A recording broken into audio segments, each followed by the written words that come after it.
What's going on, YouTube? Metal Complex here, and today we have a very special knife on the table for two reasons. One, first and foremost, it's because it's the Cold Steel AD-10, and I think a lot of people are really excited to take a look at this knife. By the way, I'm sorry it took me so long to review this. I know a lot of you are probably like, you unboxed this so long ago. Why did it take you so long?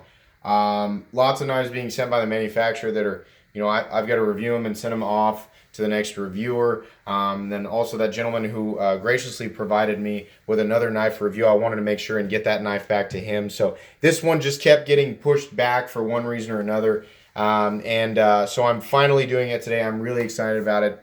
And number two, somewhere in my videos, I said something like, I don't know if you'll ever see a cold steel knife on this channel because I just don't like them.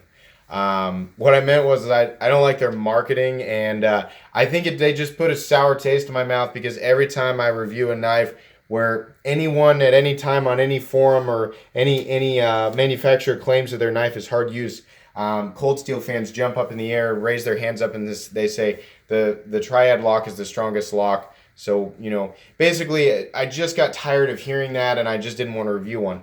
But here we are today. We're looking at a cold steel knife, and everybody, I think, will be happy to hear me say that I really like this knife. I definitely don't like all of Cold Steel's knives, but I do like this one. So let's jump into it and talk about it. Oh, I got to stop saying that. Let's jump into it. That's such a cliche YouTube person thing to say. Okay, so overall length on this Whopper, we're looking at, it looks like 8.75 inches. Yeah, 8.75 inches on this guy. This is a big knife. That's about the same length as the Ender half track. How about blade length? Overall blade length, we're probably looking at 3.6, 3.7 inches. Cutting edge, we're looking at exactly 3.5 inches overall. So this is a very, very large knife. Let's do some size comparisons to put that into perspective. The Ontario Rat 1, coming in at 8.6 inches overall, is completely dwarfed by this knife. And the Ontario Rat is a big knife. How about the Spyderco Paramilitary 2, coming in at 8.3 inches? Also, of course, completely dwarfed by this knife. To give an example, let's do a larger, more hard use oriented knife from Spyderco. How about the Spyderco Shaman? Hasn't made an appearance on my channel for a while. Spyderco Shaman also dwarfed by the AD-10. How about the Hinderer XM18? Hinderer XM18 also dwarfed by the AD-10. 8.25 inches there on the XM18 as well as the Shaman. How about the Benchmade Griptilian coming in at 8 inches? You can see there, again, much smaller knife. And it's pretty much completely pointless, but we're going to go ahead and do it anyway because we always do it. Spyderco Delica coming in at about 7 inches overall. So we've established that this is a large knife. Let's do the weight and establish that it is a heavy knife because I think most people can guess it's a heavy knife. 6.77 ounces. Let's go ahead and flip it over to the other side. 6.81 ounces. Okay, so call it 6.8 ounces, something like that. 6.75 ounces. So it's heavy, but it's not as heavy as maybe some people might have thought. It's definitely big. It's definitely wide or tall or whatever you want to say. Easily fills out the hand and it's heavy, but it's kind of like chunky big. It's not so much heavy big, it's chunky big. And I mean versus other knives that are about this size or this chunkiness, they tend to be, if this were made out of titanium, obviously it would be much heavier, but not the worst. I was expecting it to be worse when I saw it for the first time. Anyways, let's go ahead and do the paper cut test because I think that'll surprise a lot of people. Overall, I'm sorry, as usual, the paper cut test is not a definitive cutting test. It's simply designed to give you an example of the edge right out of the box versus the PM2, which seems to be the universal standard of sliciness. So what I do is I take a pass of the PM2 and then I take a pass of the knife in question, then I tell you my thoughts. This knife, I'll be honest with you guys, I have already sliced paper with it because I really, really, really wanted to feel it, and I've had it for so long since I unboxed it. So I've already done it, but I'm going to do it again on camera for you guys. PM2, of course, slicey as ever. AD-10. Come on, paper. You got to hold straight. Extremely, extremely slicey. I am not kidding when I tell you guys 90% the feeling of the PM2. Now, the blade is quite a bit thicker than the PM2. You can see there. Let's actually compare it with the Hinder XM18, because that is more so the territory that we are in with blade thickness. Look at the tips there. That's an XM18 tip. Yeah, we're looking at probably 0.165 stock thickness. However, you know, it's got a nice flat that brings that strength all the way out to the tip like the XM18, but an enormous amount of room to drop towards the cutting edge. And I don't know exactly how thin it is behind the cutting edge, but it's got to be pretty thin because the way that thing moves through paper is really, really impressive. I did not expect that at all, and I was so thoroughly impressed by that when I sliced with it. I just thought, you know, because this is not a USA-made knife. This is Taiwan, like all cold steels. And I've talked with a lot of people, you know, a lot of my friends who aren't knife guys, and they're like, "Hey, do you like cold steel?" I love cold steel, and I'm like, I don't really like cold steel. You know, that's always my thing. And they're like, "What's an?" And so at some point the conversation curves, and I'm like, "Well, they're not actually made in the United States," and they're always shocked to hear that. Everybody is always surprised. I mean, non-knife people are always surprised to hear that cold steel is not made in the United States. Sometimes they're even carrying cold steel knives, and I can point it out to them. Like, look, buddy, it says right there. If we can focus here. Obviously, I don't have to focus a camera in real life, but say, look, it's made right there, made in Taiwan. And that always surprises them. But now, as I've learned as of late, asked me 4 years ago, and I've been like, it's junk if it's made in Taiwan. Now, I have since changed my thought process on that after having handled some Taiwan Spydercos, and of course, you know, like I'm throwing China in there too, some Wee knives, some Riot knives. I've changed my thought process. You know, the Gavco Thresher was a great example. The Mastrop Gavco Thresher was a great example of a knife that just had impeccable fit and finish and function, you know, despite being foreign made. So what I'm saying is that that's not a big issue. But in my head, I'm thinking $150. That's what this is. $150, made in Taiwan. It's a cold steel. It's big. It's crazy heavy duty. You know, it's got that, you know, almost like you can hear like the heavy metal music playing in the background as that big burly guy with the safety glasses, like, you know, chops a leg off a dead cow that's hanging from the ceiling with, you know, it's just a dumb test. That's what cold steel makes me think of. So I'm not expecting this thing to cut super well, and lo and behold, it does. It slices ridiculously well, which immediately grabbed my attention. Absolutely grabbed my attention. So, anyways, that was the first thing that very, very much impressed me. There's a lot of things that impressed me about this knife, and we're gonna move into those right now. Okay, so let's move into the anatomy of the knife. What we've got here is a drop point or spear point. I guess kind of a high saber ground blade with a swedge up at the top. Like I said, that flat carries way out towards the tip, so you have an incredibly robust XM18 Spanto or spear point style tip. It is still fairly pointy. A lot of belly, a lot of room for blade. The swedge looks nice. Spine looks nice. Thumb studs are definitely oversized, but I gotta say they look really nice. In fact, they're very appealing. Looks like they probably could be adjusted or actually removed from the knife with that flathead top right there. The blade is really appealing. You know, I don't really like all this junk all over the backside of it, but on the front where it just says AD-10, which by the way, this is an Andrew Demko design.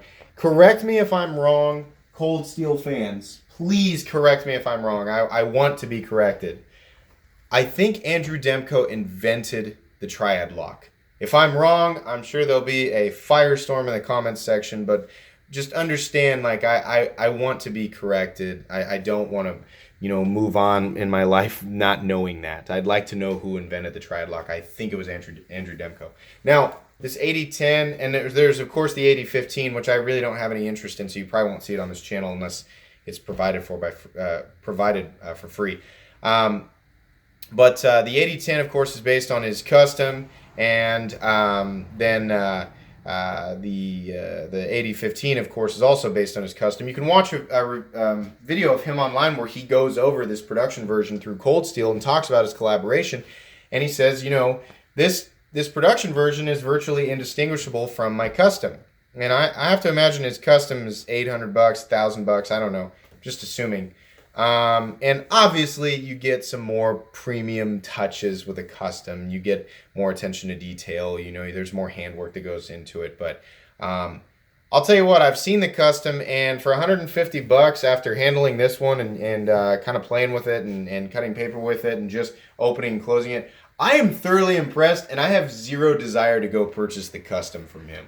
Not that I did from the start, but I'm just saying, like, if I was interested in the custom to begin with and I handled this one, I'd be like, nah, you know what, never mind, I'm good with this version right here. So that to me is pretty impressive. Now, this isn't the first time that I've been, you know, kind of drawn to one of these. There's also the Cold Steel 4 Max, which is not exactly the same knife, but, you know, it's pretty similar. You have this massively overbuilt, heavy-duty triad lock with an Andrew Demko blade, and, you know, it looks... I don't know, you know, the 4 Max, if it's based on a separate custom or what, but there was the Italian version, the one that was made in Italy, and it had 20 CV and, like, was it gray G10? And it was like $300, and I was like, it's kind of interested, kind of not. Then they had the 4 Max USA version, which I think was tan G10. I think it was almost exactly the same, but it was $400, and it was made in the United States. And again, I was like, it's tempting, but I don't see $400 of knife there. And to me, it wasn't at that point about USA or Taiwan. It was seeing a Cold Steel stamp on my blade. That's how against Cold Steel I was. I'm just trying to be honest with you guys, because I'm, like many knives on my channel that I once had a bias against and then turned for. I'm turning for these knives, and I'm gonna say a lot of nice things about this. So Cold Steel fans, please don't murder me. Anyways. So this is a separate knife from those knives, but this being $150 S35VN and having the triad lock and being a Demko design and just having that look that I was, the one Cold Steel look that I was kind of drawn to, I was like, okay, I'm interested in that. So that's what kind of drew me to it. Anyways, we were talking about anatomy. Moving back down to the handle scales here, we have some very, very nice contour G10 scales, and I can't stress that enough. The scales are really, really nice, guys. The fit on these, there's no overlap, no ugly lips or anything, nothing around the heart. I mean, this is beautiful, really nice. You've got a nice, really plain looking Torx head pivot. You've got what look like they're just pins back here. They're probably floating pins holding in part of the lock back. You have itty bitty little teeny tiny Torx head screws holding in this backspacer back here, which I think is aluminum, along with the liners, guys. The liners themselves, I believe, are aluminum. The only steel reinforcement you're getting is the back lock, but it's pretty substantial. So that combined with the aluminum liners and the aluminum backspacer, structural integrity is probably still massively overkill on this knife. But these little bitty teeny weeny screws, man, that just bums me out. I hate that. It's the same little tiny ones that you see on Benchmade, and I hate them because they strip out or they mess up your tools. I guess if you have cheap ones, and they're just a pain. And they don't, on this knife especially, they do not match with the knife. They should just be larger button head Torx heads. That's how they should be. Anyways. Moving on here, taking a look at the backspacer, everything looks nice and flush and just seamless. Fit and finish is just, I'm really blown away by the fit and finish on this guy. You have what initially I thought might be a glass breaker, but it's not. It's almost like a hammer plate or something. It probably isn't, but that's why they do the lanyard hole. You have a pocket clip that it looks a lot like the pocket clip that's on the CRKT flat iron, which I didn't mind on that knife, but it honestly makes way more sense on this knife. Some people are still going to hate it. It absolutely works. It absolutely holds the knife to your pants. The amount of knife that's sticking out is about this, which looks like a lot, but in comparison with the rest of the knife, or in contrast with the rest of the knife, it's really not that much. So I don't have a problem with the clip. And then the other side, of course, just mirrors the front. There's no milling or anything on the inside. Inside, it's just solid aluminum liners. You have a lockback back here, which, it functions like any other lockback. I like to push my finger up there to catch it on the forward choil. So as that massive blade drops, it doesn't chop my finger off. Very easy to manipulate. The thumb studs allow you to, kind of help retract the blade into the handle. They also allow for this knife to be flicked out, which I did not really expect to be the case. Still a little bit difficult, but if you can... I was so good at this. Now I'm on camera and I can't do it. You can get your thumb in exactly the right position and obviously play with it and practice with it. It's going to be good every single time. I have not tried a reverse flick. Should we try that on camera? You can do it. You can do the reverse flick on the AD-10. Yeah, you can totally do it. I needed a little bit of wrist in that second one. Let's try one more time. One more. Let's get it once before we move on. Yeah, you can totally do a reverse flick on this. You're just going to need to practice a little bit. Centering came very, very good. It looks to be right on dead center. Of course, lockup. This was my very first experience with a triad lock. So I've seen these taken apart. There's like the combination of this back lock in contact with the stop pin and the blade itself contacting the stop pin. It actually loops under and like hooks up underneath the lockback, or maybe the lockback does that to the blade. But essentially, you just have you've got 3 different points of contact that make it to where the blade cannot move in any direction. And you might say, well, that's the case with a frame lock, an XM18 where the studs brace on the frame, and then you've got, the frame lock in there. Now, I'm not going to say that the triad lock's better than a frame lock, the frame lock's better than a triad lock, because truthfully, here's what I think. I think both locking mechanisms, am I having a stroke? Mechanisms are completely overkill for a folding knife. You know what I think is a perfectly adequate locking system for a folding knife? A liner lock. I beat the crap out of this knife. Okay, I use this knife hard. It does not have it does not have any blade play whatsoever. The liner lock is a perfectly acceptable locking mechanism for a knife. Is the triad lock cool? Oh yeah, it's very cool. I can't deny that it's very satisfying hearing this thing lock up and watching all of those big slabs of steel move into place, just like some sort of big mechanical door on a spaceship in a sci-fi movie. That's really, really satisfying. Same way with a frame lock. I like hearing all of those little, the metal clanking and everything moving into place and locking out. It's really, really cool. I think it's completely overkill. If it came down to it, which one would I put my money on? Boy, I don't know. The triad lock, honestly, having looked at it now, like taken apart and watching a video on how it operates, it's a really, really strong lock. I do not like Cold Steel's their marketing. I don't like that, heavy metal and Oakley glasses wearing stuff. I probably shouldn't say brand names on this channel, but I don't like that. It's just, it makes me think like, those are the types of guys who like wear jeans that have flames sewn into them, and I don't know, that's the kind of thing it makes me think of. So I don't like that. My question is not like, how cool can it, theoretically be, or how like, just I don't know exactly what I'm trying to say. What my question is like, does it function in realistic scenarios? Is it going to hold out, in a realistic extreme scenario? And I think the answer to that, honestly, is yes. It is an incredibly durable locking system. And the combination of the fit and finish, the tolerances, the way that this knife is designed, the blade shape, all of that, I think honestly what we have here is a true hard use folding knife.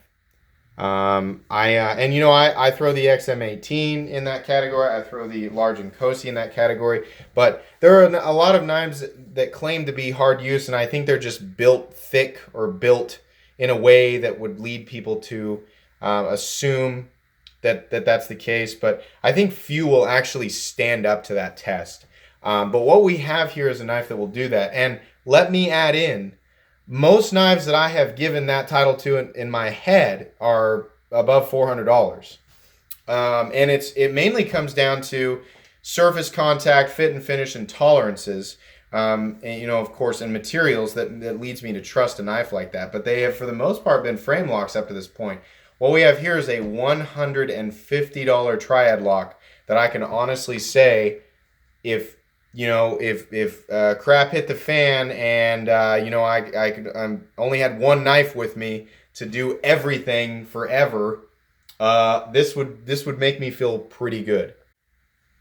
So it's not often that I can say in absolution like, hey, look, if you're looking for a knife that you can use for knife stuff and maybe even some stuff beyond that. I'm not going to go into specifics because obviously Cold Steel's warranty does limit you to using the knife the way that it should be used, and you should do that.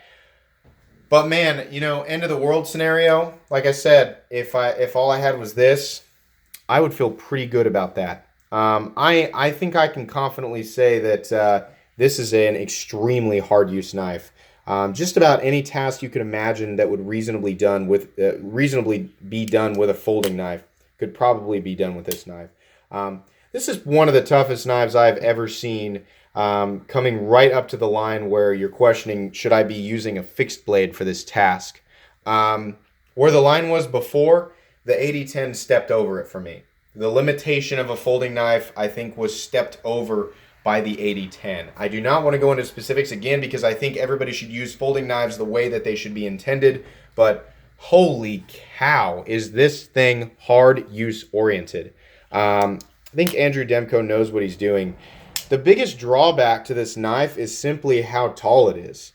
It's a massive footprint in your pocket, It's not like a Praetorian sized footprint in your pocket, but you can see there in terms of width, or height, I guess. Another tall one, that bump in the PM2. The AD-10 is just substantially bigger. That's what you're going to be dealing with if you choose to carry this knife. This is not an EDC knife. This is not something that I would suggest people EDC. People are still going to do that. In fact, I'm sure there are people who have watched this and have already thought, they're not even here anymore. They're busy buying this knife to EDC.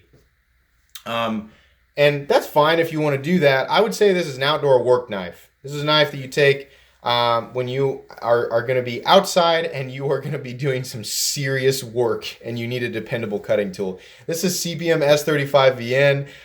It's a very tough steel. It's a very stainless steel, and it holds an edge for a long time, and it's easy to resharpen. It's one of the most preferable all-around steels on earth, and a lot of people like it. A lot of us are bored by it, but I don't think anybody's denying that S35VN is a great steel. So yeah, $150. The price is on point. The fit and finish is excellent. The design is well executed. Oh yeah, and did I mention it's got a forward choil? I love that. I'm a huge fan of knives that have a forward choil. Even if you're not going to be choking up and doing any fine, delicate work with this, I still like to be able to do that because when I break down cardboard boxes, I like to get right up next to the blade so I can really put some pressure into that cut. So I'm a big fan of that. The thumb studs do sort of get in the cutting path a little bit, but you can still put some serious force down on that blade, and I'm a huge fan of that. So drawbacks or things that I don't like about this knife, it puts a fat footprint in your pocket, and those stupid little tiny Torx head screws. Get rid of those. Use some bigger screws. Other than that, this knife is just about perfect. It is absolutely worth the $150 that you'll pay for it. Obviously, I'm not going to recommend this for EDC, but this is still going to be one of my top most recommended knives that I've ever laid hands on. because it fits, I think, exactly the role that it was designed for. I think it was perfectly designed, and I really, really like it. So I never thought that I would be saying that about a cold steel, but spoiler alert, this isn't the only cold steel that I'm going to be showing on this channel, and it's not the only cold steel that I really, really like.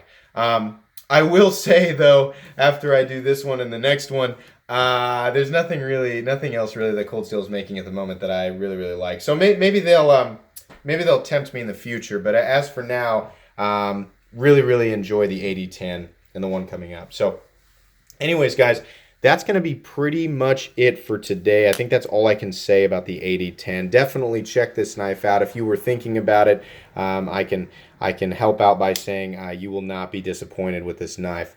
Really, really awesome. So hope you guys enjoyed this video. If you did, please leave a like. If you'd like to check out my other content, I do, of course, have lots of videos of knives that are either expensive or inexpensive that I do or don't like. So please check those out. And if you enjoy all my content, then please subscribe to my channel because there's definitely more coming. Thanks for watching and have a great day.